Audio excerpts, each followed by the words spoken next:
ఇప్పుడు మనం ఉన్న ప్రాంతం నల్గొండ జిల్లా రంగారెడ్డి జిల్లాకి సరిహద్దు ప్రాంతం. దీని పేరు లోయిపల్లి. ఈ వారం మన గెస్ట్ బూడిద అనురాధ అలియాస్ పద్మక్క. భూమిగిల్లో తారసపడినప్పుడు ఎక్స్చేంజ్ ఆఫ్ ఫైర్లు తప్పించుకున్నారు. అంటే నల్లమల్ల ఏరియాలో రామకృష్ణను చుట్టుముట్టిరు అని చెప్పి వాళ్ళకు డ్రెస్సులు సమస్యగా ఉంది. వెళ్ళి అవన్నీ చదువుకుంటున్నాము. ఆయన ఆల్రెడీ వచ్చేసిండు మాకు. ఆయన కూడా ఏంటంటే వెళ్ళిపోతున్నాం బ్యాగ్ వేసుకుని వాళ్ళని చెప్పి లోపలికి వచ్చేసిండు. ఆయన వాళ్ళు ఎప్పుడో వచ్చి చుట్టుముట్టేసిరు. తుపాకి తీసుకుని వెళ్ళిపోయేసరికి వాడు ఫైరింగ్ చేస్తూనే ఉన్నాడు. అక్కడ పడిపోయా నేను. నా మీదకి వెళ్ళి ఒక 4-5 పడ్డారు. బ్లడ్ కారుతూనే ఉంది. శ్రీశైలంలో మీరు ఉన్నప్పుడు ఎలా దొరికారు? చిన్నిపెంట అని చెప్పి లింగాల గట్టు. నాకు తెలియకుండానే నేను వెళ్ళినా. మీ అమ్మ వాళ్ళని ఎత్తుకుపోయి చంపుతాము, మీ చెల్లెని కొడతాము, ఇవన్నీ బాగా టార్చర్ పెట్టి. ఆ గుట్ట కింద ఒక బండ ఉంటుంది. బండ మీద ఇట్లా ఒరిగినన్నారు. వచ్చి రేపు తీసుకుపోయారు. నల్గొండ జైలు వేసారు. నల్గొండ జైలుకి వెళ్ళావు. జైల్లో ఉన్నప్పుడు నయం మనుషులు వచ్చాడా? జగన్ అని ఒక అబ్బాయి వచ్చింది జైలుకి. సామాన్ తీసుకొని వచ్చిండు. ఆయన సాంబశివుని పంపించిండు అక్క. ఆ జగన్ అంటాడు ఎవరో మాకు తెలియదు. బూడిద అనురాధ యాక్షన్ టీంలో వెళ్ళింది. 1+2 తిరుగుతూ నయం కోసం వేటాడింది. నయం చాలాసార్లు మిస్ అయ్యాడు. మీరు తిరుమలగిరిలో ఉన్నప్పుడు ఆర్ఎఫ్ఐ డాక్టర్ మీకు తెలియకుండానే అంటే మీరు రాసిన ఉత్తరాలను ఆయనే ఆన్సర్ ఇస్తూ మీకు పక్కదో పట్టించాడు. ఫీవర్ వస్తే నేను వేరే అన్నకు చెప్పినంటే ఇట్లా ఫీవర్ వచ్చింది, పరిస్థితికి ఇది అన్న ఏం చేసిండు, అక్కడ పట్టేసుకున్నారు పోలీసులు. Welcome to crime confessions. ఇప్పుడు మనం ఉన్న ప్రాంతం నల్గొండ జిల్లా రంగారెడ్డి జిల్లాకి సరిహద్దు ప్రాంతం. దీని పేరు లోయిపల్లి. లోయిపల్లి అనగానే గతంలో నక్సల్స్ ప్రభావిత ప్రాంతం. ఇటువైపు నుంచి రాచకొండదొలం కానీ లేదా నల్లమల వెళ్ళాలంటే లోయిపల్లి గ్రామంలో షెల్టర్ తీసుకునేవారు అనేది అప్పట్లో వార్తలు. సెంట్రల్ కమిటీ కానీ స్టేట్ కమిటీ కానీ దళం కానీ ఈ ప్రాంతం నుంచి వెళ్తే ఈ గ్రామస్తులు వాళ్ళకి ఆదరించేవారు. దాంతో ఇక్కడ బాగా పట్టుండేది. ఆ ప్రభావంతో ఈ గ్రామం నుంచి చాలామంది అడవులకు వెళ్ళి వాళ్ళు బడుగు బలహీన వర్గాల ప్రజల అభ్యున్నతుల కోసం పనిచేశారు.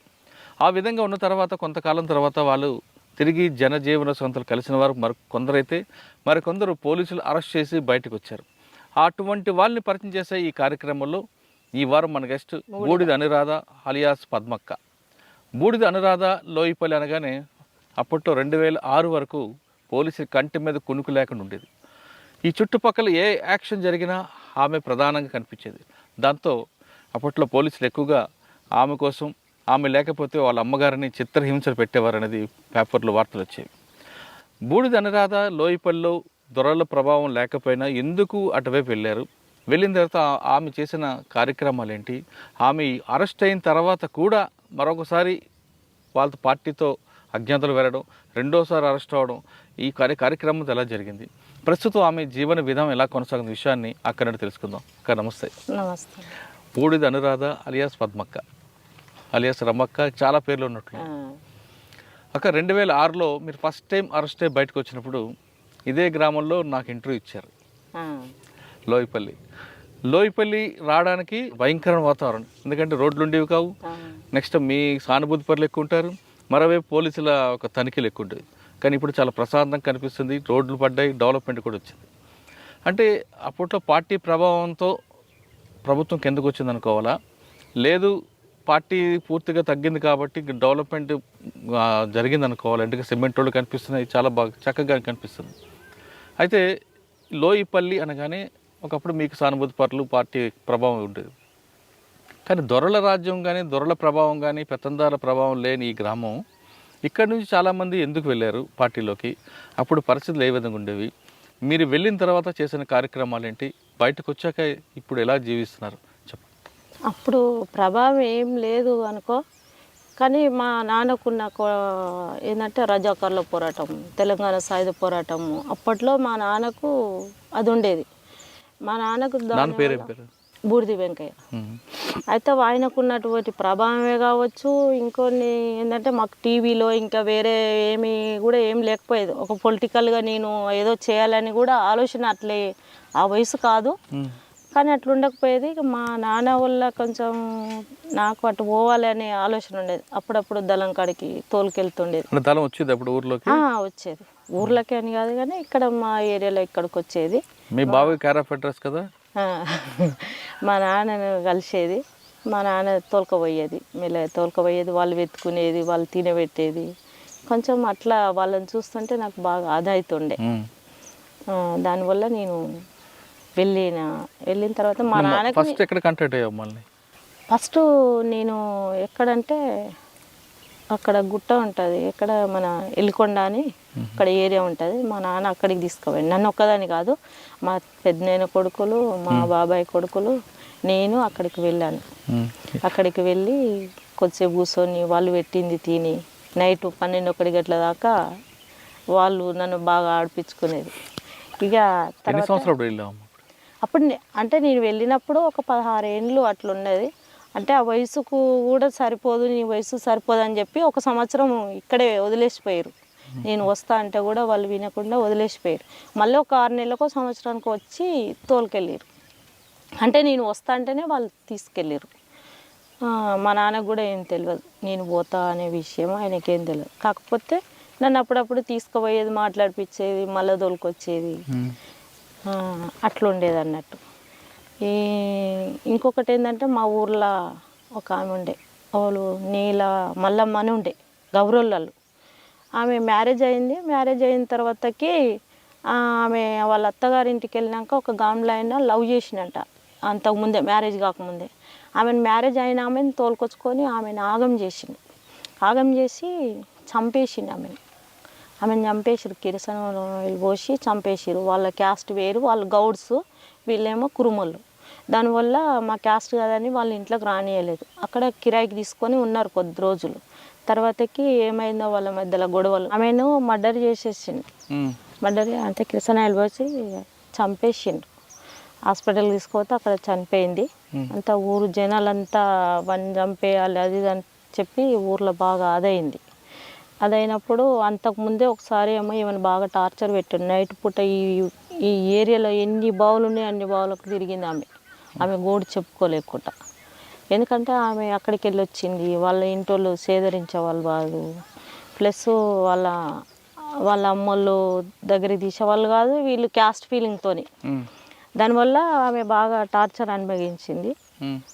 దానికోసం అని చెప్పి ఈమె ఏం చేసిందంటే, వీళ్ళు ఇక్కడే ఎన్నో కలిసిరు నక్సలైట్. వాళ్ళు కలిసినప్పుడు ఆమె ఎట్లనో వాళ్ళకు చెప్పుకుంది ఆమె బాధ. నువ్వు వాళ్ళకి ఎట్లా చెప్పుకున్నావు అని చెప్పి ఆమెను ఇంకిత అది చేసిండు ఆయన. ఇక వాళ్ళకి ఆ విషయం తెలిసి ఆ విషయాన్ని దృష్టిలో పెట్టుకొని ఈమె ఎప్పుడైతే చనిపోయిందో ఒక 6 నెలలో ఒక 2 నెలలకో వచ్చి కొట్టిరు. మా ఇంటి దగ్గరికే తీసుకొచ్చి కొట్టిరు.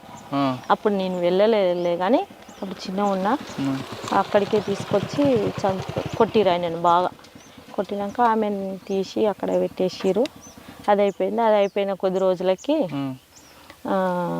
ఈ కొదాసిపల్లి అని విలేజ్ ఉంటుంది, అక్కడ ఒక దొర ఆయన ఉండే, విఠల్ రెడ్డి అని. విఠల్ రెడ్డిని ఇక మరి ఆయన ఒక ఇన్ఫర్మర్ అని చెప్పి మహిళలను అక్కడ టార్చర్ పెట్టి ఎస్సీ మహిళలను ఇట్లా వాడుకుంటుండని చెప్పి ఆ ప్రభావంతో ఆయన ఇల్లు గిన్నె వేల్చేసారు. ఆయనను కొట్టాలని పోయారు క్యాజువల్గా. ఆయనను కొంచెం కొట్టిరు, కాళ్ళు చేతులు ఇరగొట్టి ఇల్లు వేల్చేసారు. ఇల్లు వేల్చేసినాక ఇక అక్కడ నుండి వెళ్ళిపోయారు. అప్పుడు బాగుండే ప్రభావం. అదే టైంలో సరంపేట గుట్టలలో ఒక జాతర జరుగుతుంది, అక్కడ ఒక గుడి ఉండదు. ఆ గుడి కాడ ఒక ఎస్ఐని చంపేశారు. యాక్షన్లో అదే టైంలో ఇక ఒకటి వెనకంగా ఒకటి అయితేనే ఉన్నాయి. ఇక అదే టైంలో ఇక మేము ఇక్కడ ఇక వెళ్ళిపోయిన ఉంటాం. వేరే వాళ్ళు వచ్చిర్రు, అంటే నేను వస్తా అని చెప్పి పలానా కాడికి వస్తారని చెప్పి వేరే వాళ్ళు వచ్చి నన్ను రిసీవ్ చేసుకొని ఇంటికి వచ్చి తీసుకొని వెళ్ళింది. ఈడంగానే వెళ్ళాం. ఇక్కడికి వెళ్ళి చక్కగా వెళ్ళి అన్నం కూడా తినలేదు. అయితే తీసుకెళ్ళి బాధ్యులు అప్పుడు మీకు? అప్పుడు బాధ్యులు ప్రభాకర్ అని ఉండే, బోనం శ్రీనివాస్ రెడ్డి, విప్పర్తి విలేజ్, నల్గొండ డిస్ట్రిక్ట్, మునుగోడు మండల్. అయితే ఆయన ఉండే మాకు బాధ్యులు. అదే టైంలో జిల్లా సెక్రటరీగా ధర్మన్న అని ఉండే, ధర్మన్న విజయ్ అక్క. ఇదే దారిలో వెళ్ళారు, ఎక్కడ కలిసారు? ఇదో దారిలో వెళ్ళాక 6 కిలో గుట్టలలో అక్కడ ఉన్నది దళం. ఆ అక్క నన్ను ఎక్కడ బండనేవురికి తీసుకెళ్ళింది. అక్కడ తీసుకెళ్ళినాక అక్కడ ఎంత 6 అవుతుంది సాయంత్రం. ఆ ఒక బావి దగ్గర ఉన్నాం ఆమె నేను ఇద్దరం కలిసి. అక్కడికి మా అన్న వచ్చిండు, మా పెద్దనాయన కొడుకు, కొదాసిపల్లి వాళ్ళది విలేజ్, బూడిదొల్లే. అయితే మా పాలొల్లే అన్నట్టు. ఆ అన్నను పంపించారు అక్కడికి. అక్కడికి వచ్చినాక తీసుకెళ్ళిండు ఆయన దళం కాడికి తీసుకెళ్ళిండు. అక్కడికి పోయేసరికి 8:30 అట్లా 7:30 8:30 చీకటి పడ్డది అక్కడ. అక్కడ పోయినాక దళం అంతా ఉన్నారు. ఇక దళం అంతా ఉన్నారు. వాళ్ళు చర్చించుకుంటున్నారు, ఎందుకంటే నన్ను తీసుకోవాలన్నా వద్దా అని చెప్పి వాళ్ళు మాట్లాడుకుంటున్నారు. ఇట్లా తను వచ్చింది, కొద్ది రోజులు ఉంచుకొని పంపిద్దామా, లేకపోతే వయసు చిన్నది కాబట్టి కొంచెం ప్రభావం వేరుంటుంది కదా బయట, దానివల్ల పంపిద్దామా అని చెప్పి వాళ్ళు చర్చించుకున్నారు. నేను ఓనంటే ఓనని చెప్పి నేను వాళ్ళతో పాటే ఉండిపోయా. ఇక అక్కడ నుండి ఇక దళంలో ఉన్నాయి. ఇక వెళ్తున్న దారిలో అనిపించలేదా, చాలా దూరం నడిచుంటారు, రాత్రి అయితే మీకు ఇళ్ళల్లో ఉన్న వాళ్ళకి ఇల్లు ఉండవు, ఎండ వాన వర్షం అంతా కూడా అడవి, ఎప్పుడైనా అనిపించిందా ఇంటికి వెళ్ళిపోదామని? అట్లేం అనిపించలే కానీ కొంచెం ఇక మా నాన్న అంటే కొంచెం భయం ఉండేది. మా నాన్న ఏమంటాడో, మా నాన్న తిడతాడేమో, మా అమ్మ ఏడుస్తుందేమో అనే ఒక అది ఉండేది. కానీ నేను ఇంటికి పోవాలని అదేమి ఉండకపోయేది. కొంచెం కాదమ్మా, ఇక్కడ మీకు ఊర్లో దొరల ప్రభావం లేదు ఒకటి. రెండోది, మీరు వ్యక్తిగతంగా మీకు ఎక్కడ కూడా నష్టం జరగలేదు ఎవరి నుంచి కానీ. నాన్నకు ఒకటే భావజాలం ఉంది. సరే, ఆ భావజాలం ప్రభావంతో లోపలికి వెళ్ళారు. ఏం చేద్దాం అనుకున్నారు అక్కడికి వెళ్ళిన తర్వాత? నాకు ఆ టైంలో అయితే ఏం చేయాలి అనే అదైతే నాకు ఆలోచన ఏం లేదు, ఎందుకంటే ఆ వయసు కాదు నాది. మరి ఎప్పుడు వచ్చింది మీకు ఏం చేయాలని?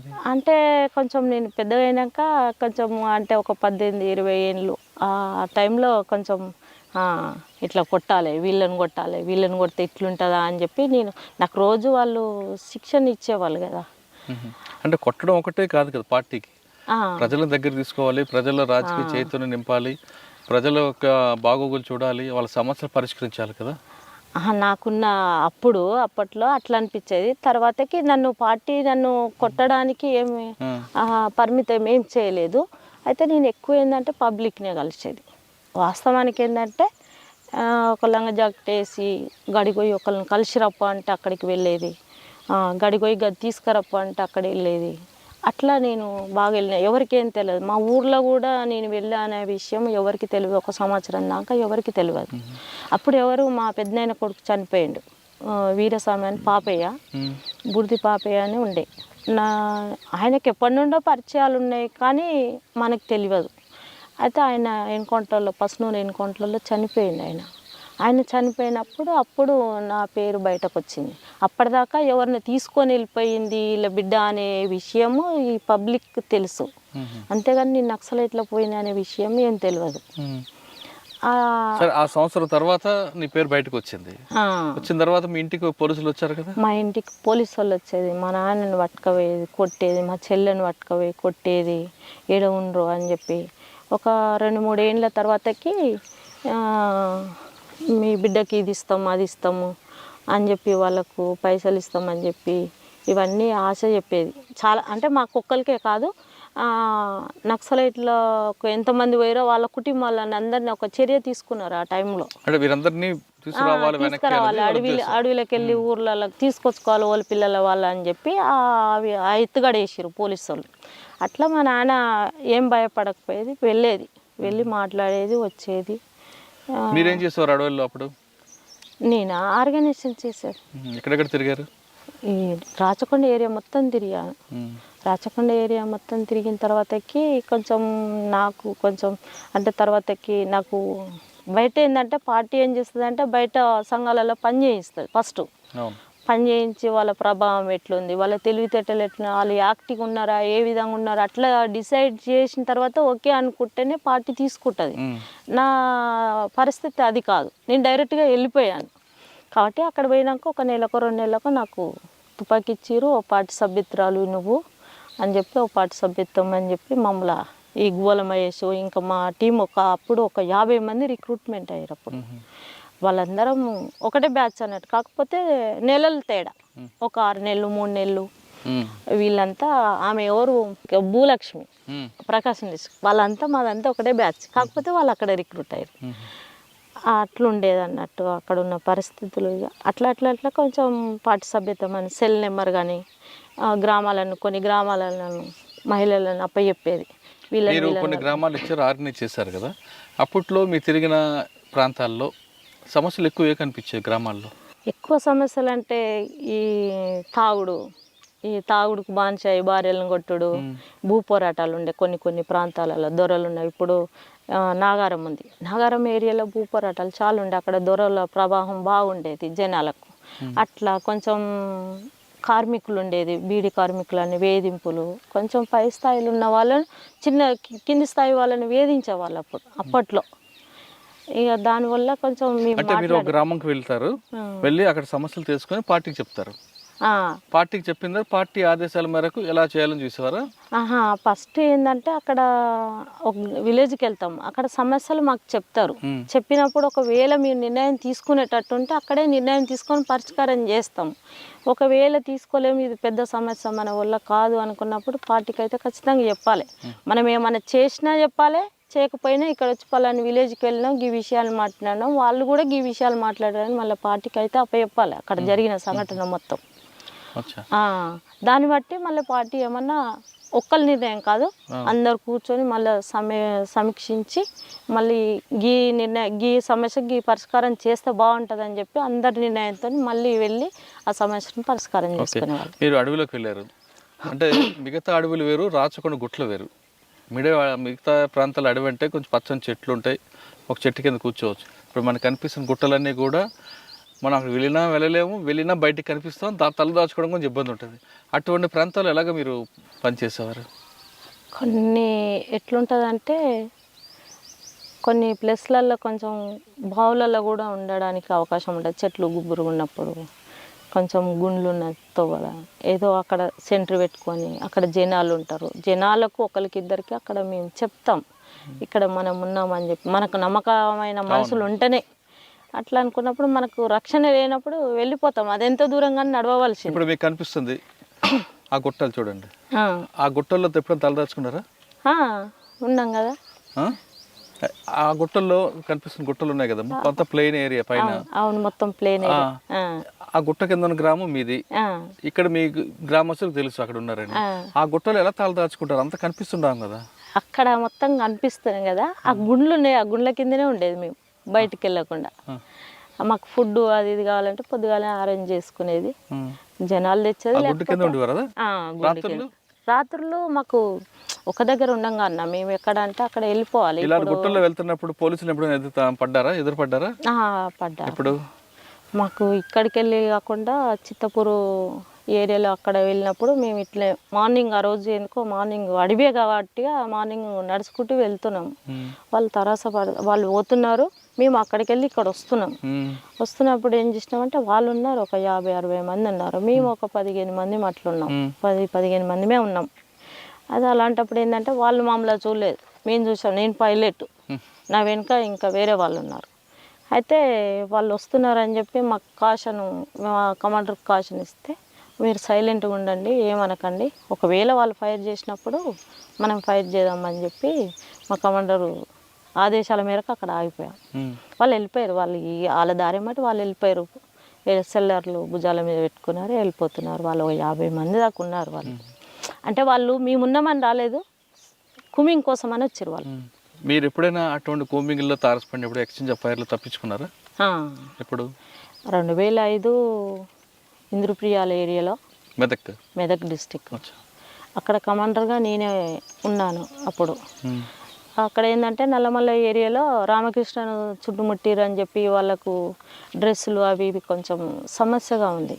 అలాంటప్పుడు ఏంటంటే మేమే ఇక్కడ స్టిచ్చింగ్ చేయించి వాళ్ళకు పంపించాలి. ఎక్కడ? మెదక్లో స్టిచ్చింగ్ చేసి అక్కడ వాళ్ళ ఏరియాకు పంపించాలి. అలా పంపించాలి. ఆ టైంలో ఏమైందంటే మేము పైన ఈ టైంకి వెళ్ళినా ఆ డ్రెస్సులు తీసుకొచ్చినా అక్కడ పెట్టినా, అక్కడ ఇంకా దళ సభ్యులు ఉంటారు కానీ వాళ్ళని పంపించలేం కదా, వాళ్ళు ఏ టైంలో ఎట్లుంటారో తెలియదు కాబట్టి నేనే వెళ్ళి తీసుకొచ్చిన. నైట్ అయింది, నైట్ అక్కడే పడుకున్నాం. ఎక్కడ? ఆ అడవిలో ఇది ఏ ఊరిది? అది కిష్టాపురం అని ఒక విలేజ్ ఉంటుంది. ఏ police station? Kukunoorpally police station? కాదు కాదు, తూప్రాన్. Toopran police station. అక్కడ ఉన్నాం. అక్కడ మేము ఉండబట్టి ఒక 1 వీక్ అవుతున్నదిలే. అక్కడక్కడ ఏరియాలోనే విలేజ్లలో మామూలుగా తిరుగుతున్నాము. ఆ టైంలో ఏమైందంటే ఎర్లీ మార్నింగే వాళ్ళు వచ్చేసారు పోలీసు వాళ్ళు. వాళ్ళకు ఎట్లా తెలిసిందో ఏమో ఆ విషయం మాకు తెలియదు. 2005 అది జనవరి అనుకుంటా, జనవరి 5 ఏమో. ఆ రోజు ఇక గిట్లే ఆకులు మొత్తం రాలిపోయినాయి. వాళ్ళు వచ్చిర్రు. మేము అన్ని సామాన్లు అన్నీ ఉంటే కొంచెం మోసేటివి మోయని ఉంటే వేరు వేరు చేసిన. అప్పటిదాకా సెంట్రీ నేనే ఉన్నా 4 గంటలకు.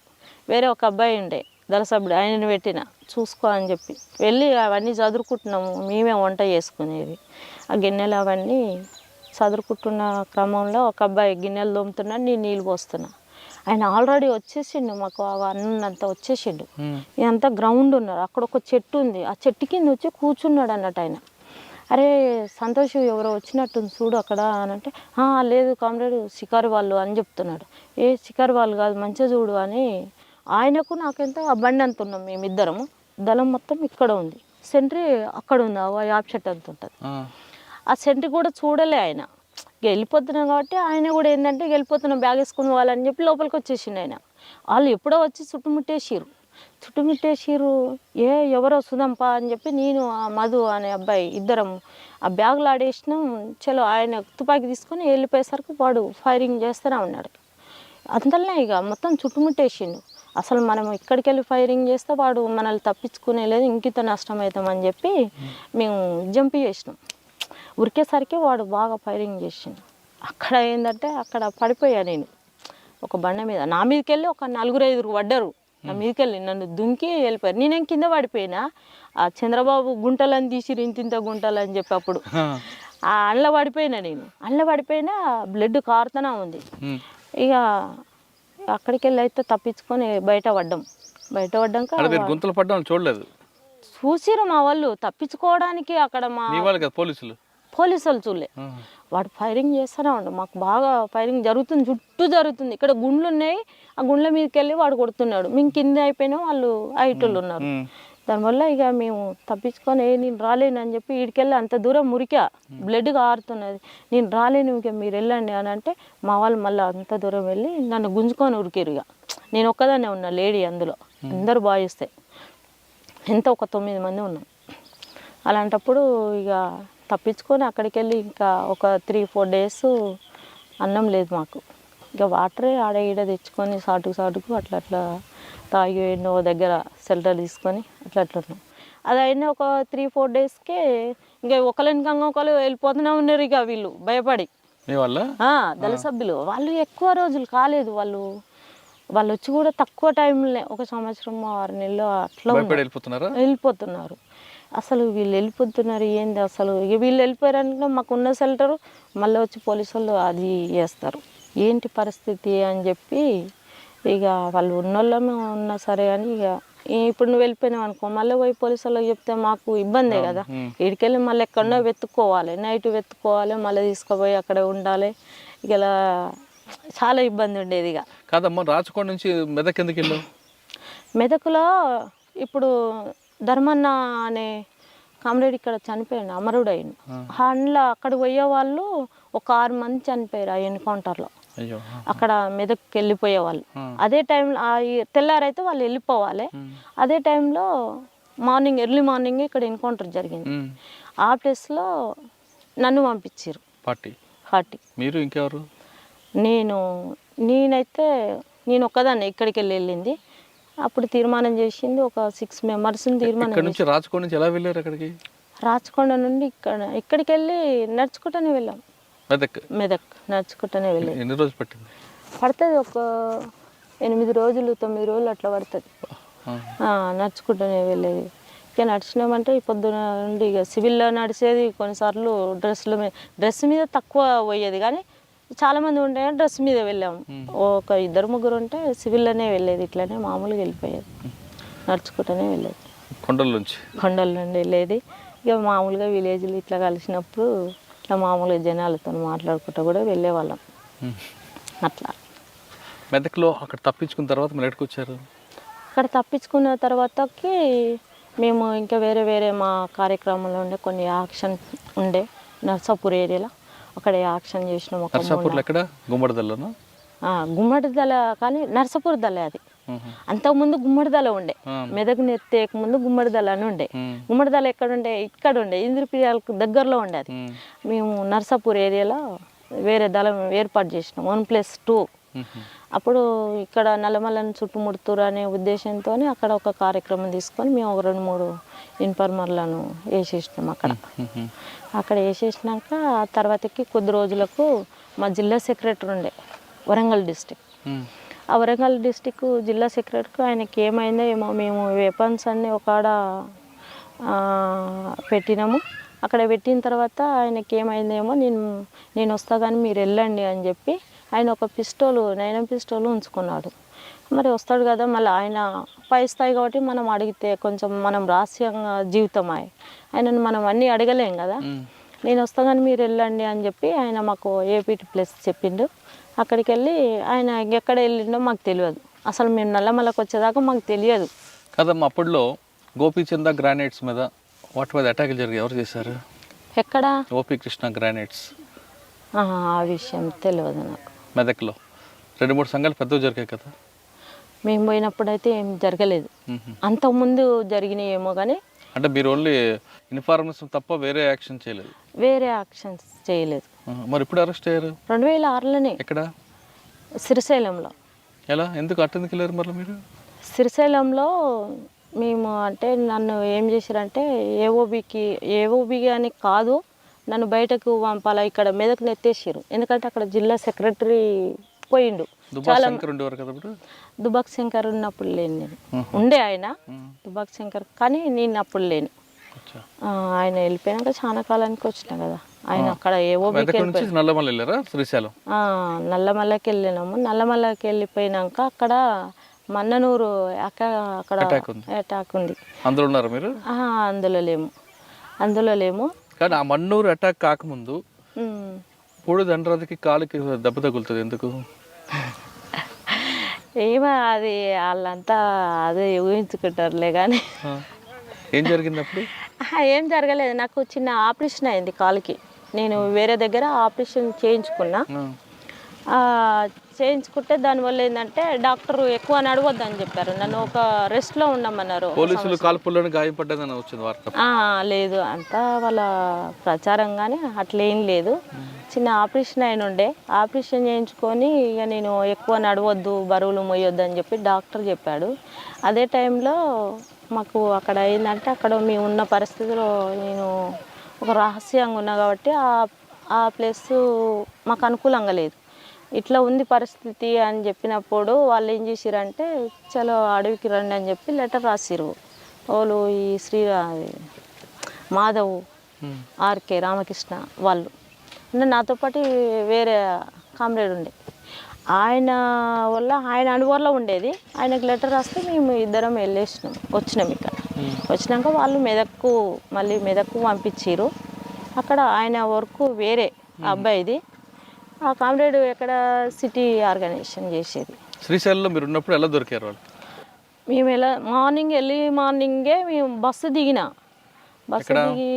ఎక్కడ ఈ చున్నిపెంట అని చెప్పి లింగాలగట్టు, అక్కడ బస్సు దిగి నేను వెళ్ళి వస్తున్నాను అన్నట్టు. లింగాలగట్టుకు రావాలి. అక్కడ వాళ్ళు ఏంటంటే అంతకుముందే మా వాళ్ళు ఇద్దరు దొరికిరట అక్కడనే. ఆ విషయం నాకు తెలియదు. నాకు తెలియకుండానే నేను వెళ్ళిన మార్నింగ్ అక్కడ పోయేసరికి వాళ్ళు అనుమానంగా పట్టుకున్నారు నన్ను. నేనే అని కరెక్ట్గా ఏం తెలియదు. అనుమానంగా పట్టుకునేసరి నా దగ్గర ఒక డైరీ ఉండే. ఆ డైరీలో కొన్ని కవితలు అవి ఇవి కొంచెం ఏదో నాకు కావాల్సినవి రాసి పెట్టుకున్నా. దానివల్ల వాళ్ళకి ఇంకిత అదయింది సేఫ్టీ. నేనే అనేది ఏం తెలియదు. అక్కడ పట్టుకున్నారు. అక్కడ పట్టుకొని తీసుకుపోయి అక్కడెక్కడే బాగా టార్చర్ పెట్టారు. అంటే ఎక్కడ ఉండేదో చెప్పు, మీ వాళ్ళు ఎక్కడున్నారో, నీకు ఇంత అమౌంట్ ఇస్తాము, నువ్వు సరెండర్గా, లేకపోతే చంపేస్తాము, మీ అమ్మ వాళ్ళని ఎత్తుకుపోయి చంపుతాము, మీ చెల్లెని కొడతాము, ఇవన్నీ బాగా టార్చర్ పెట్టారు. ఏం చేసుకున్నా నా దగ్గర ఏం లేదు. చంపుండ్రి నన్ను మా వాళ్ళ దగ్గరికి. నేనే కదా తుపాకీ పట్టింది ఇట్లే మాట్లాడేది. బాగా అనేది, నీ పొగరు ఇంకా తగ్గలేదా అనేది. ఇక బాగానే ఒక 10 days 20 days అట్లా బాగా టార్చర్ పెట్టిరు వాళ్ళు. ఎక్కడ ఏ పోలీస్ స్టేషన్లో? హైదరాబాద్లోనే తీసుకుపోయేది, అది ఎక్కడో నాకు తెలియదు. ఎవరు ఆఫీసర్ అప్పుడు? ఆఫీసర్లు కూడా నాకు చెప్పకపోయేది కదా, నన్ను తీసుకుపోయి ఒక రహస్యంగా తీసుకుపోయేది, కళ్ళు కట్టి తిప్పేది. నేను విజయవాడకు పోయిందంటే విజయవాడకు తిప్పారు. ఇది మొత్తం తిప్పారు. ఒక 20 days తర్వాత తీసుకొచ్చి నంద్యాల పోలీస్ స్టేషన్కి తీసుకొచ్చారు. అక్కడ తీసుకొచ్చి నీకు లాస్ట్ మాట, ఇప్పుడు మెదకోళ్ళు కూడా వచ్చారు. అప్పుడు మెదకోళ్ళు వచ్చి డబ్బులు ఇస్తామని చెప్పి డబ్బులు తీసుకొచ్చారు. నాకు డబ్బులు వద్దు, ఏమొద్దు, ఉంటే ఇట్లా ఉంటా, లేకపోతే చనిపోతా, అంతకు మించింది ఏం లేదని చెప్పి మా వాళ్ళని ఒక 2 తీసుకుపోయి చంపేసిరు. అంతకుముందే 2 అమ్మాయిలు వచ్చిరు. ఈమె చాలా రహస్యంగా ఉంటుంది సార్ అని చెప్తున్నది. ఆమె అంతకుముందు సరెండర్ అయింది. ఆమెను 1-2 సార్లు చూసిన. ఇక దానివల్ల ఇంకింత బాగా అది చేసిరు. నన్ను తీసుకుపోయి అరెస్ట్ చేసి జైల్లో వేసారు. అక్కడ శ్రీశైలం జైలు? కర్నూలు జైలు. ఎంతకాలం ఉన్నావమ్మా అక్కడ? ఒక 2 months ఉన్న. అట్లా 2 months ఉన్న తర్వాతకి కడపకు వెళ్ళిపోయినా. మా అమ్మ మా చెల్లి కడప జైలుకి వెళ్ళిపోయినా. అక్కడ వెళ్ళిపోయినా ఒక 6 months అక్కడ ఉన్నా. అక్కడ ఉన్నాక సాగర్ ఉన్నాడు కదా, మా లక్ష్మి, వాళ్ళు కలిసేది అన్నట్టు. ఇక నేను వచ్చిందని చెప్పి ఇక మేము అప్పుడప్పుడు మాట్లాడుకునే వాళ్ళం జైల్లో. సాటర్డే ఉంటుంది అక్కడ, మాట్లాడుకో ఏదో మన రిలేషన్ అని అట్లా మాట్లాడుకునే వాళ్ళం. మాకు అట్లా అవకాశం ఇచ్చేది, లేకపోతే లెటర్లో అట్లా ఉండేది. అక్కడ ఒక 6 months తర్వాతకి మా అమ్మ బెయిల్ తీసుకొని వచ్చింది అన్నట్టు. నేను కర్నూలు ఉన్నప్పుడే మా అమ్మను వాళ్ళు కిష్టే గౌడ ఏమో తోలుకొని వచ్చిర్రు అనే విషయము నాకు వార్త తెలిసింది. అమ్మ నువ్వు అట్లయితే వద్దు, ఎన్ని రోజులైనా ఇక్కడే ఉంటా, నువ్వు వాళ్ళని తీసుకొచ్చో వీళ్ళని తీసుకొచ్చో ఏం టెన్షన్ పడవలసిన పని లేదు, ఉంటానులే, ఎక్కడ పోను, పార్టీ వస్తుందో లేకపోతే నేనన్నా ఉంటా అని అన్న. మా అమ్మ ఊరుకోకుండా ఏం చేసిందంటే 2-3 సిరూటీలో పెట్టి కడపకు బెయిల్ తీసుకొని వచ్చి. బెయిల్ వచ్చిన తర్వాత మీరు లోయపల్లి వచ్చారు అంతే కదా? ఎక్కడ లోయపల్లికి తీసుకురాలే నన్ను డైరెక్ట్గా. అక్కడ ఉప్పల్ పోలీస్ స్టేషన్ ఉంది కదా, అక్కడ క్వార్టర్స్ ఉంటాయి, అక్కడ తీసుకెళ్లారు. బెయిల్ వచ్చినాక అసలు నన్ను ఇక్కడ ఎందుకు తోలుకొచ్చిరని నేను కిష్టే గౌడు మాట్లాడుతున్నాడు. సార్ నన్ను ఇక్కడ ఎందుకు తీసుకొచ్చిరు అసలు అంటే, లేదు బేటా నీతో మాట్లాడాలని క్యాజువల్గా ఇక్కడ రామన్నా చూద్దాం ఎట్లున్నావు అని. నల్లగా ఉంటాడు, పొట్టిగా ఉంటాడు, చూద్దామని అంటే జైలు కాడికి వచ్చేది ఉండ్రి, మరి ఇక్కడ తీసుకొచ్చి నన్ను రహస్యంగా ఏదో మళ్ళీ తీసుకొచ్చి ఇక్కడ ఏం చేద్దాం అనుకున్నారు అది అని కొంచెం ర్యాష్గానే మాట్లాడిన తర్వాత టెన్షన్ ఏం పడకు బిడ్డ, తోలిస్తుంది ఇప్పుడు అని చెప్పి ఇక ఆయన మాట్లాడిండు. ఇంకోలో డిఎస్పీ వాళ్ళు వీళ్ళు వచ్చారు, చాలాసేపు మాట్లాడారు. నీకు పైసలు ఇస్తాము, ల్యాండ్ ఇస్తాము అది ఇది అని అంటే, నాకు ల్యాండ్ ఏమొద్దు, మాకు చాలా ఉంది, ఏమొద్దు అది ఇది అని చెప్పి వెళ్ళొచ్చినాం. దాని టైంలో ఒక 1 వారం రోజులు ఏమున్నానో లేదో వచ్చి ఇక్కడే మాకు పశువులు ఉండే అప్పుడు బాగా, ఇక్కడే బావి దగ్గర పొద్దున్నే ఎర్లీ మార్నింగ్ వచ్చి ఉన్నా. పోలీసు వాళ్ళు వచ్చి చుట్టుముట్టేసారు. ఆ గుట్ట కింద ఒక బండ ఉంటుంది, అక్కడే కట్టేసేది వర్షాకాలం, అక్కడే మా ఎడ్లను ఇట్లా కట్టేసేది. ఎడ్ల కాడి దగ్గర కానీ పోయినా చూసినా అట్లనే నేను బండ మీద ఇట్లా ఒరిగిన అన్నట్టు. వచ్చిరు ఎప్పుడో చుట్టుముట్టి అనురాధవు నువ్వేనా అన్న. నేను ఎవరు మీరు అన్న. నేను పోలీసు వాళ్ళమ్మా. పోలీసు వాళ్ళు అయితే చెప్పండి ఏం కావాలన్నట్టే. నేను సార్ రామంటున్నామ్మా, ఎస్పీ రామంటున్నాడు అంటే, ఎందుకు నాతో నేను పని, ఇన్ని రోజులు నేను జైల్లో ఉండొచ్చినా, మళ్ళీ నన్ను ఏదో టార్చర్ పెట్టడానికి ఎందుకు వచ్చిరు అది ఇది అనుకుంటా వచ్చినాం. మా ఊరికి కావాలని తీసుకొచ్చారు. ఒక ఆయన ఉంటాడు. ఎవరు ఎస్పీ అప్పుడు? ఎస్పీ రమ్మంటుండ అని చెప్పారు. అక్కడ సుధాకర్ రెడ్డి ఎవరో ఉండే, సుధాకర్ రావో ఏదో ఉండే, నల్గొండ డిస్ట్రిక్ట్. వాళ్ళు రమ్మంటున్నారు అని చెప్పి వచ్చిర్రు వాళ్ళు. అయితే ఇక సరే అని చెప్పి నేను వచ్చిన, మాట్లాడి పంపిస్తారమ్మా ఏం లేదు అని అన్నారు. అంటే సరే అని వచ్చిన, తీసుకుపోయారు నల్గొండ జైలు వేసారు. చౌటుపల్లి పోలీస్ స్టేషన్ తీసుకుపోయి నీ కేసులు ఉన్నాయి అని చెప్పి అక్కడ జైలు వేసారు. అక్కడ ఉన్నా నేను కొంతకాలం. ఇక తర్వాతకి మళ్ళీ జైలు వేసారు వాళ్ళు నన్ను. జైల్లో ఎలా గడిచింది మన జీవితం? కడప జైల్లో నాకు మంచిగానే ఉండేది, మాకు స్పెషల్గానే ఉండేది. అంతలో అంటే ఒక ప్రజా సేవ చేసిరు కాబట్టి పోలీసులు ఇట్లా మమ్మల్ని ఏమి ఇట్లా ఏమనకపోయేది. చౌటుపల్లి పోలీస్ స్టేషన్ నుండి నల్గొండ జైలుకి తీసుకెళ్ళారు. జైలు వేసిరు, ఇక కేసులు పెట్టిరు అక్కడ. ఇక్కడ కేసులు పెట్టి అందులోనే ఉన్నా నేను ఒక సంవత్సరం దాకా ఉన్నా. నల్గొండ జైలుకి వెళ్ళావు. జైల్లో ఉన్నప్పుడు నయం మనుషులు వచ్చాడా? వచ్చాడు. జగన్ అని ఒక అబ్బాయి వచ్చిండు జైలుకి. జైలు కంటే మాకు సామాన్ తీసుకొని వచ్చిండు ఆయన. ఆయన ఎవరో నాకు తెలియదు. ఇంకొక అక్క అరుణక్క అని ఉండే, ఎవరు నల్గొండ జిల్లా సెక్రటరీ రవి అని అమరుడు అయ్యిండు, వాళ్ళ భార్య ఉండే. ఆమె నేను పోయేసరికి ఆమె ఉన్నది. ఆమె నేను ఉన్నాక ఏం చేసిందంటే ములాఖతు పెట్టిరు మాకు. ములాఖతు పెట్టిన తర్వాత నేను వెళ్ళి మాట్లాడరపో అని చెప్పి నన్ను పంపించింది ఆమె కూడా. అయితే నువ్వు వెళ్ళవా అంటే, నేను కోర్టుకు పోయే పని ఉంది, నువ్వు వెళ్ళి మాట్లాడరా, మనోళ్ళు అయితేనేమో ఏమైనా తెస్తే తీసుకో, లేకపోతే అవసరం లేదని చెప్పి వెళ్ళిపోయింది ఆమె. అయితే నేను వెళ్ళాను. అక్కడ వెళ్ళిన తర్వాత అరుణక్కంటే మీరేనా అక్క అని అన్నాడు. అవునన్నా మేమే అన్న. అన్న సాంబశివుడు పంపించిండు అక్క, ఓ సామాన్ అంతా పంపించిండు, మీకు సామాన్ లేవట కదా అని అన్నాడు. సామాన్ లేవని ఎవరికి చెప్పలేదు మేము అనేమో నేను. లేదక్క, సాంబశివుడు జైల్లో ఉన్న సమస్యలు వాళ్ళకి తెలుసు కదా, పార్టీ వాళ్ళకు పంపించిండని చెప్పి చాలా మూట ఒక చెద్దర్లా కట్టుకొని వచ్చిండు. కవర్ లేదేం లేదు, ఇంత పెద్ద చెద్దర్లా వరిచి ఆ చెద్దర్లో ఆడ పెట్టిరు అన్నట్టు. అందులో కొబ్బరి నూనె, బట్టలు, చెప్పులు, ఇక మా లేడీస్కి సంబంధించిన బ్రెడ్, బిస్కెట్ ప్యాకెట్స్ ఇవన్నీ ఉన్నాయి అన్నట్టు అందులో. అయితే మేము ఇవన్నీ ఎవరికి రాసియలేదు, మేము తేమని చెప్పలేదు, మా రిలేషన్ వచ్చినా మేము ఎవరికి ఏం చెప్పలేదు, నువ్వు ఎవరో మాకు తెలియదు అన్నా అని నేను అన్నా. లేదక్క, పార్టీ పంపించింది, మీకు కావాల్సి ఉంటే ఓ లెటర్ చూడండి అంటున్నాడు. లెటరు చూసినా ఏది చూసినా మాకు వద్దని చెప్పినాం. వద్దని చెప్పి పొద్దు నుండి సాయంత్రం దాకా ఉంచినాం ఆయన. అక్కడ సూపరింటెండెంట్ వచ్చింది. సూపరింటెండెంట్ పేరు ఏదో ఉండే. ఆ సూపరింటెండెంట్ వచ్చి, ఏందిరా మరి, ఏందమ్మా మరి ఇట్లా సంగతి, మరి తీసుకుపోతారా, మరి ఆయన రిటర్న్ పంపమ్మా అని ఆయన అన్నారు. మాకు తెలియదు సార్, ఆయన ఎవరో మేము తీసుకోము, వాళ్ళు మా మనుషులు అనేది అయితే మాకు నమ్మకం లేదు, మా పార్టీ అయితే రాదు ఇప్పుడున్న పరిస్థితి అని ఆయనకి చెప్పి రిటర్న్ పంపించాము. తీసుకోలేదు ఇక సామాను. ఆ జగన్ అంటాడు ఎవరో మాకు తెలియదు. నవీన్ మనిషి ఎలా తెలిసింది? నవీన్ మనిషి అనేది అంటే మాకు తర్వాతకి తెలిసింది. ఎవరు అంటే పార్టీ తరఫున వేరే మాకు లెటర్స్ రావడం వల్ల మనోళ్ళు ఎవరన్నా వచ్చిరా అని చెప్పి వాళ్ళు లెటర్ రాస్తే గిట్ల సంగతి, గిట్ల ఒక ఆయన వచ్చి గిట్లా మాకు సామాన్ తీసుకోమని ఇట్లా అది చేసిండు, ఇట్లా పొద్దుగాల నుండి సాయంత్రం దాకా ఇట్లా వెయిట్ చేయబెట్టినాము, మేము తీసుకోలేదు, రిటర్న్ పంపించినాము అని చెప్పినాం. వాళ్ళు మనోళ్ళు కాదు, నవీన్ గారు పంపించినట్టుంది, మీరు అట్లాంటివి ఏమన్నా వస్తే తీసుకోకండి అని చెప్పి ఇక వాళ్ళు లెటర్ రాశారు సాంబశివుడు ఉన్నప్పుడు. అదన్నట్టు పరిస్థితి. జైల్లో ఎంతకాలం ఉన్నాము? నల్గొండలో ఒక సంవత్సరం ఉన్న తర్వాతకి ఇక్కడ వచ్చి చెంచల్గూడలో ఉన్నా, మహిళా జైల్లో. అక్కడ ఉండేది, అక్కడ వాళ్ళు రాజిరెడ్డి భార్య నేను ఇద్దరం ఉండేది. రాజిరెడ్డి భార్య, ఇంకొక ఆమె స్నేహ అని ఉండే, ఒక ఆమె.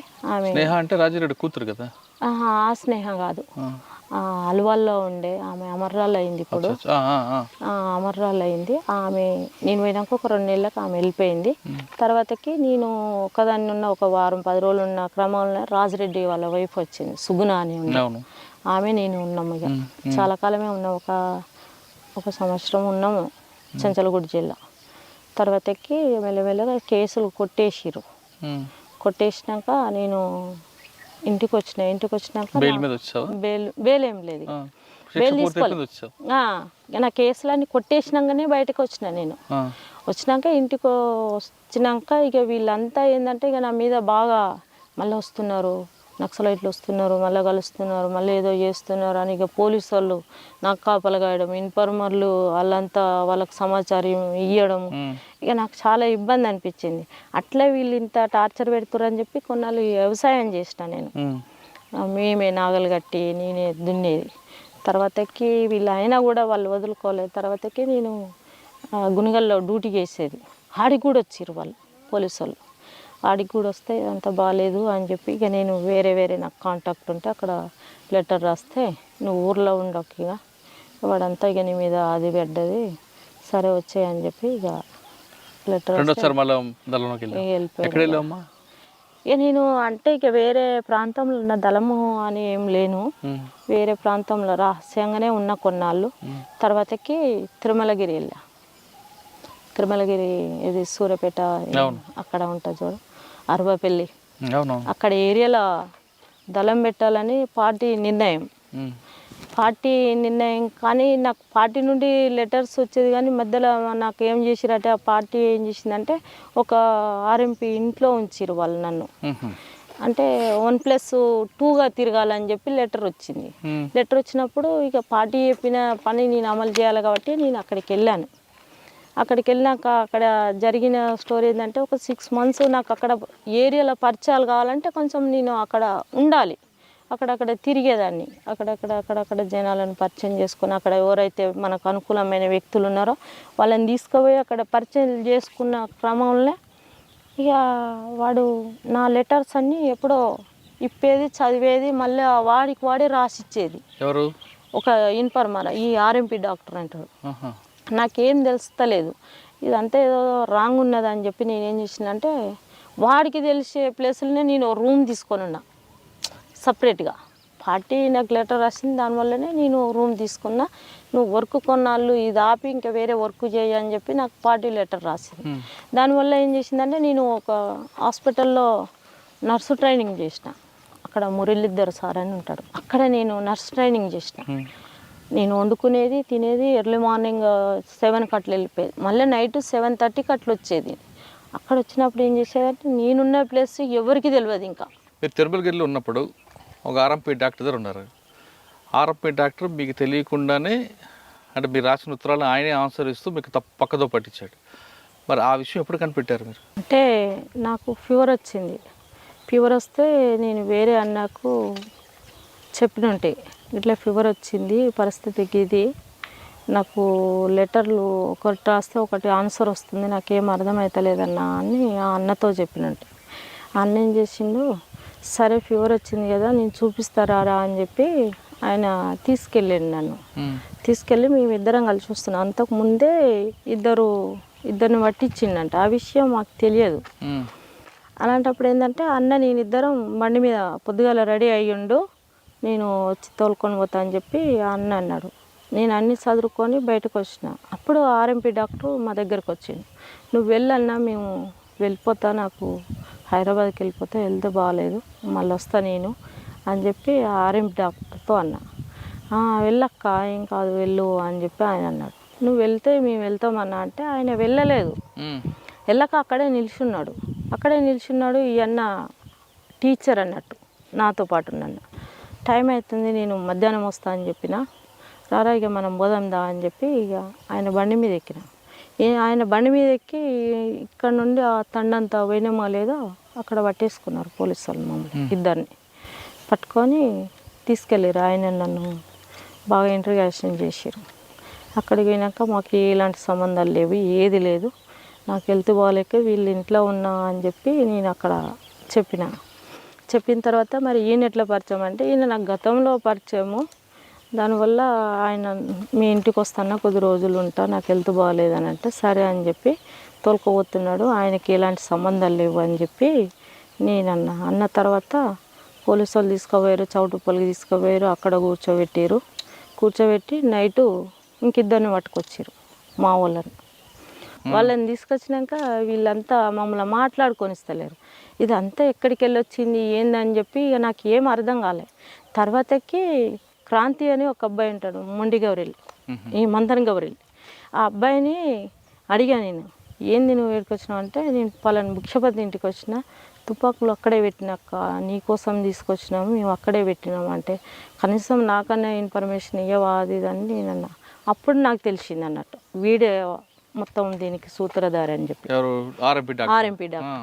అప్పుడు తెలిసింది, పార్టీ కూడా అప్పుడు గుర్తించింది, వాని వల్లనే ఇట్లా నష్టపోయినామని చెప్పి. అప్పుడు ఒక 9 మంది అది అయ్యారు. మామూలుగా పని చేసుకునే వాళ్ళు కూడా మాతో మాట్లాడిన వాళ్ళని కూడా తీసుకుపోయి లోపలేసారు. అక్కడ నల్గొండ జైల్లో ఉన్నా మళ్ళీ నల్గొండ జైల్లో ఉన్నా. ఇక ఆడికెళ్ళి ఇక మళ్ళీ నేను వేరే వెళ్ళిపోయాను. ఇక బెయిల్ తీసుకొని వచ్చినాము, బయట ఉండి కొన్నాళ్ళు తిరిగినాం కోర్టుకు, భువనగిరి కోర్టుకు వెళ్ళేది. తర్వాత కేసు కొట్టేసిరు. అది కేసు కట్టేసినాక ఇక నేను వేరే వెళ్ళిపోయినా. ఇక వాళ్ళంతా ఇక అక్కడ వెళ్ళిపోయారు. ఇక నేను వేరే నా పనిలో నేనున్నాను. ఇక ఏం పనిలో ఉన్నారు? మళ్ళీ పార్టీ వైపు వెళ్ళారా? ఇక పార్టీ వైపు ఏం లేదు, ఇక పార్టీ హ్యాండ్ ఓవర్లోనే ఉండేది. కానీ ఇక పార్టీకి పోతందుకు నాకు మీరు నల్గొండ జైలు నుంచి బయటకు వచ్చిన తర్వాత తిరిగి పార్టీ వైపు వెళ్ళారని పార్టీ ఆదేశాల మేరకు ఆర్ఎంపీ డాక్టర్నితో పాటు అప్పుడు నయీం కూడా నయీం కోసం కూడా తిరిగారని వార్తలు వచ్చాయి. అట్లేం లేదు మరి, పార్టీ నాకు అట్లాంటిది ఏం చెప్పలేదు. కాకపోతే నేను అక్కడ ఆర్గనైజ్ చేయాలని వెళ్ళాను, నాకు అక్కడ సహకరించలేదు. తిరుమలగిరి సైడ్ ఆర్గనైజేషన్ కోసమే వెళ్ళా. పార్టీ నయీం కోసం తిరిగారా? నయం కోసం ఏం తిరగలేదు, కాకపోతే కొన్ని రహస్యంగా కొన్ని ఆయుధాల కోసం అయితే తిరిగాము. నాతో పాటు నేను సింగిల్గానే ఉండేది, ఇంకా వేరే వేరే వాళ్ళు. ఆర్ఎంపీ డాక్టర్ కోసం ఆర్ఎంపీ పార్టీని మొత్తం నాశనం చేశాడు కదా ఆయన. మరి ఆయన మీద ప్రతీకార చర్య కోసం తిరిగారా?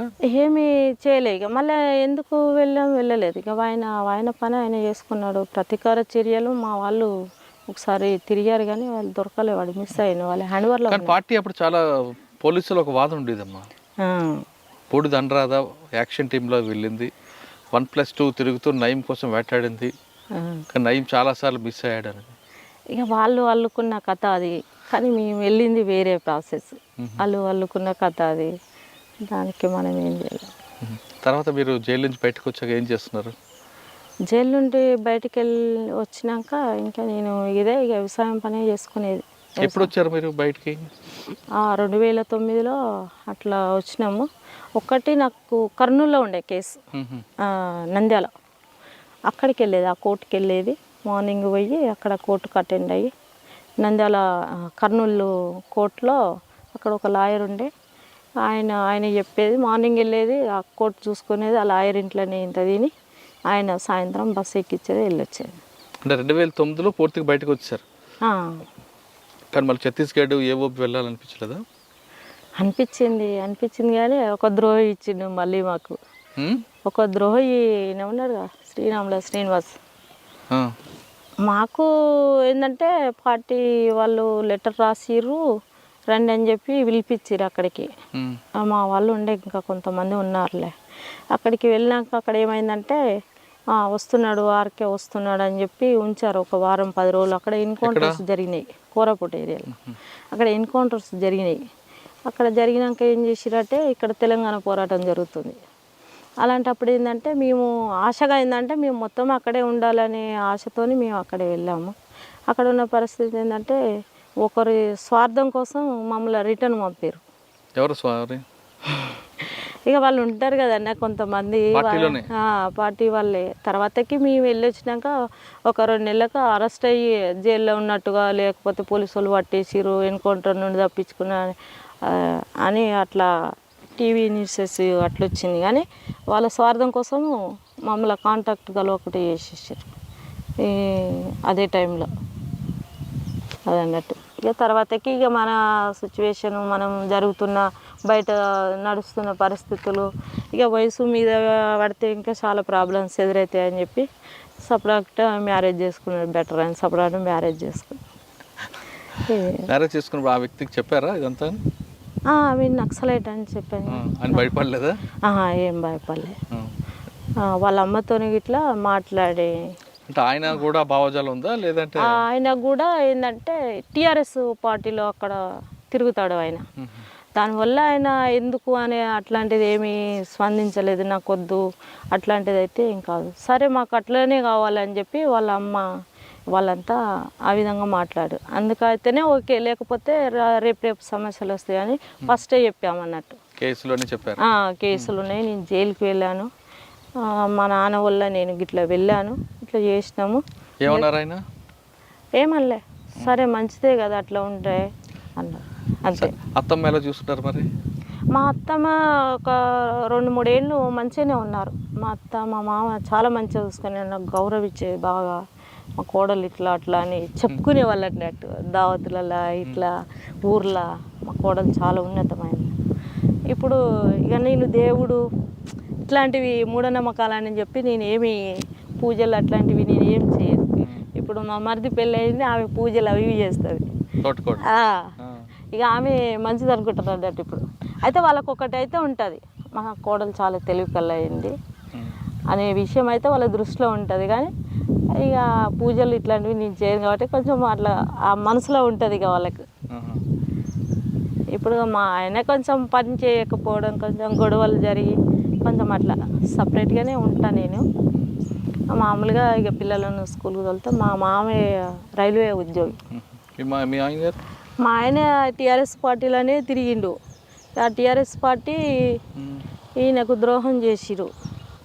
దానివల్ల ఆయన ఏం పని చేయకుండా ఆ పార్టీ ఈడ మీటింగ్ ఉంది ఆడ మీటింగ్ ఉందని వెళ్ళారు. ఇంట్లో గడవకపోయేది. ఇక దానివల్లనే గొడవలు అయ్యేది. ఇప్పుడు మా మామకు షుగర్ వచ్చి ఆయన మరి ఇప్పుడు ఎలాగమ్మా కుటుంబం వెళ్తున్నాడు. ఇప్పుడు మా మామ డ్యూటీకి వెళ్తున్నాడు. రిటైర్మెంట్ ఉంది ఇప్పుడు. మామ డ్యూటీకి వెళ్ళి మరి ఇల్లు గడవాలి కదా. ఒక 15,000 ఇస్తాడు మా మామ. ఆయనకు 80 దాకా వస్తాయి. ఒక 15,000 ఇస్తాడు. దానికి పూట గడుస్తుంది ఇప్పుడు ఎట్లా కొంత. ఏం చదువుతున్నారు పిల్లలు? పెద్ద ఆమె LKG, బాబు చిన్నోడు నర్సరీ. కానీ ఈ సమస్యలు చూస్తున్నప్పుడు అనిపిస్తుంటుందా అదే బాగుంటుందని? అది ఎప్పటికైనా నేను అదైతే మర్చిపోలేను. ఎందుకంటే ఈ జీవితాల కంటే అది గొప్పది కదా. ఇప్పుడు అక్కడే ఎలాంటి సమస్యలు ఉండవు, ఎలాంటి ఇబ్బందులు ఉండవు. కాకపోతే కొంచెం ఎండాకాలం వచ్చినప్పుడు ఎన్కౌంటర్ జరిగినప్పుడు ఒక రోజు 2 రోజు సమస్య ఉంటుంది కదా, తిండి తిప్పలకు కొంచెం అట్లాంటిదే. కానీ ఇంకా వేరే ప్రాబ్లమ్స్ అయితే ఏది ఉండదు. ఇది సంపాదించాలి, అయ్యో పూటకు లేదు ఎట్లా అని టెన్షన్ పడేది అయితే అట్లాంటిది ఏం లేదు. కాదు, మీరు నక్సలైట్ అని తెలిసి కూడా మీ ఆయన మిమ్మల్ని ఇబ్బంది పెడుతున్నారా? ఇబ్బంది అంటే నన్ను ఆయన పనికి పోకపోవడం సమస్య అదన్నట్టు పరిస్థితి. పనికి పోతలేడు. ఏదో చిన్నగా నేను ఒక 11-11:30కి అట్లా పోయి వేరే మార్కెటింగ్ ఉంటుంది అన్నట్టు, దాంట్లో పోతే ఒక 250 ఏమి ఇస్తారు. దానికి మళ్ళీ నేను మధ్యాహ్నం వరకు 1 గంటల వరకు వచ్చి మళ్ళీ పిల్లలను తోలుకొచ్చుకుంటా. టైలరింగ్ వచ్చి ఇంత కొంత టైలరింగ్ చేస్తా. సాధారణంగా బయటకు వచ్చిన అన్నలు నక్సల్స్ అయితే పార్టీకి అనుకూలంగా ఉంటారు కొంతమంది, లేదనుకుంటే సెటిల్మెంట్ చేసుకుని ఉంటుంటారు. సెటిల్మెంట్లు ఆ స్థల పంచాయతీ, ఈ పంచాయతీలు.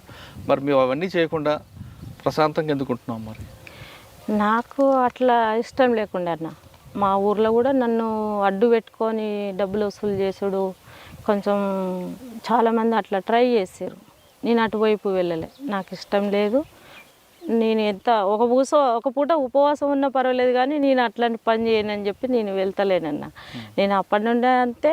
నేను కూలి పనికి కూడా పోయినా, నా పెళ్ళి కాకముందు అయినా సరే నేను కూలి పనికి కూడా పోయినా. అనేవాళ్ళు ఈమె కూలి పనికి పోతుంది, ఈమె ఏంది, ఈమె గింతే, అట్లాంటి ఫీలింగ్ వచ్చేది. కానీ ఎవరో ఏమనుకుంటే ఏంది, మనం అయితే తప్పు చేస్తలేం కదా. సాధారణ మనుషులమే మనం కూడా ఒకప్పుడు. కాకపోతే మనం అక్కడ పోయి వచ్చినాం, కొంచెం రాజకీయాలు తెలుసు, మనం ఒకళ్ళు ద్రోహం అయితే చేస్తలేము కదా. సాధారణంగా పార్టీలు ఉన్నప్పుడు ఒక క్రమశిక్షణ, ఒక నీతి, నిజాయితీ, ఇవన్నీ పార్టీని నేర్చుకొస్తారు.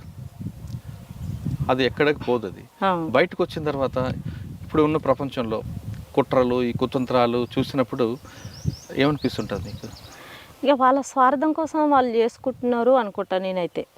వాళ్ళ స్వార్థాలు వాళ్ళ స్వార్థం కోసం చేసుకుంటున్నారు అనుకుంటున్నారు, కానీ మీకు కూడా ఒక స్వార్థం రావాలి. ఎందుకంటే మీకు 2 పిల్లలు ఉన్నారు, అవునా?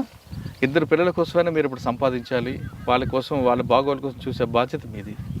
ఇందులో మీకు ఒక స్వార్థం ఉంది కాబట్టి ఆ క్రమశిక్షణ, కట్టుబాటు మర్చిపోయి స్వార్థపరురాలుగా వెళ్తారా, లేదు ఆ క్రమశిక్షణ, నీతి, నిజాయితీ నిలబడతారా? నేనైతే ఇప్పటివరకు అయితే నిజాయితీగానే ఉన్నాను. నా పిల్లలకు కానీ ఎవరికేమి నేను అట్లా సంపాదించుకోవాలంటే ఈరోజు కోట్లకు ఉండేదాన్ని, కానీ నాకు అట్లాంటి ఉద్దేశం లేదు. ఈరోజు 200 కూలి పని చేస్తున్నా అంటే ఒకసారి మీరు ఆలోచించండి. అట్లా పోయొచ్చి కూడా ఓ రోజు కూలి పని చేసుకొని బతకవలసిన పరిస్థితి. సాధారణ మనిషిగా నేను వెళ్ళి కూలి పని చేసుకుంటాను. బూడిద అనురాధ రాజకీయాలకు వెళ్తుంటారు అంటారు. నేనైతే పొలిటికల్గా బాగానే అక్కడ ఇక్కడ వెళ్తుంటాను. కొంచెం నన్ను పిలుస్తుంటారు, వెళ్తుంటాను, మాట్లాడుతుంటాను. ఏదైనా సమస్య ఉంటే కూడా నాకు చెప్తుంటారు. సాధారణంగా ఈ పెళ్ళి సంబంధాలు చూడమని కూడా చాలామంది ఫోన్ చేస్తుంటుంటారు. అట్లా కూడా చెప్తాను. నాకు మర్యాద అనేది అయితే ఉంటుంది. అక్కడ కూడా కొంచెం ఏదైనా న్యాయంగా వెళ్తారు, న్యాయంగా, అన్యాయంగా పోరు. అన్యాయంగా పోను. ఎవరి సొమ్ము తినాలనో ఎవరికి అన్యాయం చేయాలని అయితే నాకు అట్లాంటి ఉద్దేశం ఉండదు. ఎవరైనా చేస్తుంటే కూడా నాకు నచ్చదు. కొందరు ఏం చేస్తుంటారంటే నేను పెద్ద కదా, ఆమెను వాడుకోవచ్చు, ఆమె ఎంతైనా చేస్తుంది అని చెప్పి వాడుకుంటుంటారు. నాకు అట్లాంటి ఇష్టం ఉండదు. నా పని నేను చేసుకోవాలి, నా పిల్లలకు కూడా నా పని నేనే చేసుకోవాలి అనే ఒక ఆలోచన ఉంటుంది. ఇంకోరికి ఏపీయాలనే బానిసగా నేను అయితే మలుచుకోలేను, నాకు నచ్చదు. సార్, ఫైనల్గా చెప్పమ్మా, ఇప్పుడున్న మహిళలు అంటే యువతులు కానీ వీళ్ళందరూ కూడా తొందరగా ఎదగాలి, విలాసవంత జీవితానికి దానికి అలవాటు పడుతున్నారు. ఒక క్రమశిక్షణ కానీ ఒక నీతి నిజాయితీకి చాలా తక్కువ మంది ఉన్నారు. మిగతా వాళ్ళందరూ కూడా ఒక అడ్డదారిలో సంపాదించాలి, అర్ధరాత్రి కోటీశ్వరు అయిపోవాలి, విలాసవంత జీవితం కావాలి అనుకునే వాళ్ళకి మీరు ఇచ్చే మెసేజ్ ఏంటి? ఇప్పుడున్న అంటే ఈ సమాజము ఆ విధంగా పోషిస్తుంది కాబట్టి యూత్ ఏంది పెద్దవాళ్ళు కూడా అటువైపు వెళ్తున్నారు. కానీ ఆ విధంగా ఉండేది ఎన్నాళ్ళు తాత్కాలికం వరకే. అది ఎంతవరకు ఉన్నా కానీ మనం కష్టపడి సంపాదించింది అయితేనేమో మనం ఇంత కష్టపడితే ఈ వస్తువు సంపాదించుకున్నాం నిలబెట్టుకున్నాం అనే ఒక ఆలోచన ఉంటుంది. వృధాగా వచ్చింది అయితేనేమో గంతే కదా అని క్యాజువల్గా తీసేస్తారు దాన్ని ఈజీగా. దాంతోనేం పని, అవసరానికి వాడుకొని వదిలేస్తారు. కానీ ఈ నీతి నిజాయితీ అనేది అది ఒక గొప్పతనం. ఏంటంటే నీతి నిజాయితీగా ఉండడమే గొప్పతనం. నీకు పూటకు గతి లేకపోయినా పర్వాలేదు, ఒక నీతిగా ఉండడమే గొప్పతనం. ఇంకొక మాకు ప్రశ్న చెప్పండి. ఇప్పుడు మీరు లోపలికి వెళ్ళారు, 2 సార్లు అరెస్ట్ అయ్యారు, బయటకు వచ్చారు, మీకు ఎన్నో ఆఫర్లు వచ్చినా ఎక్కడ తలగకుండా నిజాయితీగా నిలబడ్డారు. ఇంకా మీకు కష్టాలు ఉన్నాయి, మీరు కష్టాలు పడ్డారు. కష్టాలు పడినా ఆ కష్టంలో ఎక్కడ